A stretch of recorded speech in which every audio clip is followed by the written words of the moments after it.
may good feedback tayo. I-post mo, basahin mo.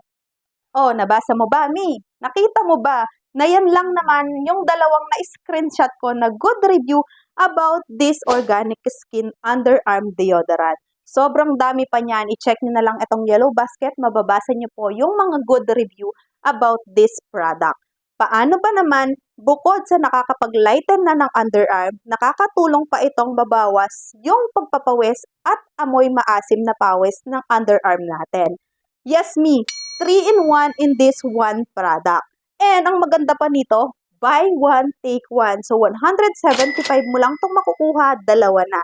So, kung gusto nyo rin ma-achieve yung paglalighten ng underarm nyo, mawawala yung pagpapawis at yung amoy, i-click nyo lang yung yellow basket para ma-avail nyo na rin to. And don't worry, this is dermatologist tested and FDA approved. Kaya walang mga harmful chemicals. So, ayun lamang. Ciao!